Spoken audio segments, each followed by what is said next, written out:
बिस्मिल्लाहिर्रहमानिर्रहीम। अस्सलाम वालेकुम। बीमारी की तशख़ीस।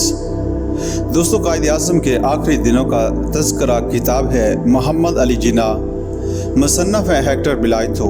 हम जहाँ तक पहुँचे थे, वज़ीर आज़म पाकिस्तान लियाक़त अली ख़ान ज़ियारत जाकर कायद-ए-आज़म के डॉक्टर कर्नल इलाही बख्श से पूछते हैं कि कायद का हाल कैसा है।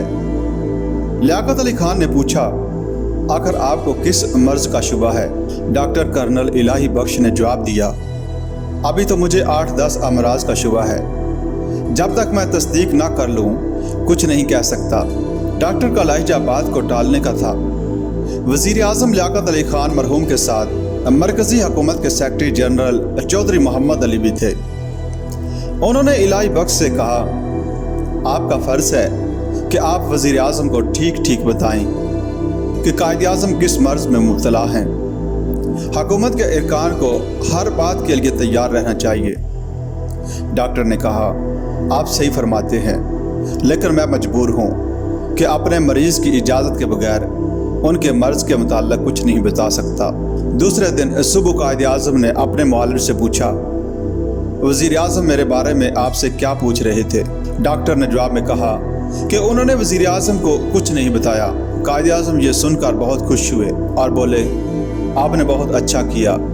मैं मुमलकत का सरबराह हूँ और जब मैं मुनासिब समझूंगा तो खुद अपने लोगों को अपनी बीमारी की नौइयत से मतला करूँगा। 29 जुलाई को कायद के एक्सरे के प्रिंट तैयार हुए और उनसे मालूम हुआ कि मरीज़ के फेफड़ों की हालत डॉक्टरों के अंदाजे से कहीं ज़्यादा ख़राब है। इसी दिन कोयटा के सिविल अस्पताल में नर्सिंग सुपरिटेंडेंट कायद-ए-आज़म की तीमारदारी के लिए ज़ियारत पहुँची। पहले दिन ही नर्स की अपने मरीज से तकरार हो गई। नर्स ने तकिए बराबर करना चाहे तो कायद-ए-आज़म ने इन्हें रोक दिया और बोले, मुझे इसी तरह रहने दो। नर्स ने कहा, बहुत अच्छा, अगर आपको मेरी खिदमत की ज़रूरत नहीं तो मुझे भी इस पर इसरार नहीं, लेकिन डॉक्टर का हुक्म है। कायद इनकी बात काटते हुए बोले, मुझे कोई हुक्म नहीं दे सकता। इस पर नर्सिंग सुपरिटेंडेंट ने हुक्म का लफ्ज़ वापस ले लिया और कहा, डॉक्टर साहब ने दरख्वास्त की है। फिर कायद-ए-आज़म ने दवा पीने से इनकार किया तो इनकी नर्स ने इनको खुश करने की कोशिश की और बोली, जनाब आप मान भी जाइए, मुझे उम्मीद है कि थोड़े ही दिन में आप मेरे तौर तरीके कबूल कर लेंगे और मैं आपके। कायद-ए-आज़म ने जवाब दिया, मेरे तौर तरीके कोई अनोखे नहीं, अलबत्ता इनको समझने के लिए सिर्फ अक्ल सलीम की ज़रूरत है। 4 दिन की खिदमत के बाद नर्सिंग सुपरिटेंडेंट इस नतीजे पर पहुंची कि कायद-ए-आज़म की तीमारदारी इनके बस की बात नहीं और उन्होंने कर्नल इलाही बख्श से कहा कि इनकी जगह कोई मर्द खिदमतगार रख लिया जाए तो ज़्यादा मुनासिब होगा। लेकिन जब कर्नल साहब ने यह तजवीज़ कायद-ए-आज़म के सामने पेश की तो उन्होंने इनकार कर दिया और कहा, मैं किसी और को नहीं रखना चाहता, बल्कि नर्सिंग सुपरिटेंडेंट को ठहरना होगा।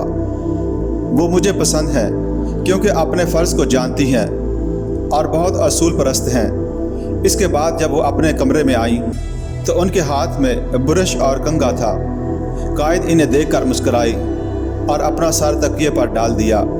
नर्स ने इनके बालों में ब्रश फेरना शुरू किया तो कायद लतीफ़ अंदाज में कहने लगे, क्या तुम मेरे सर का गंजा हिस्सा छुपाने की कोशिश कर रही हो?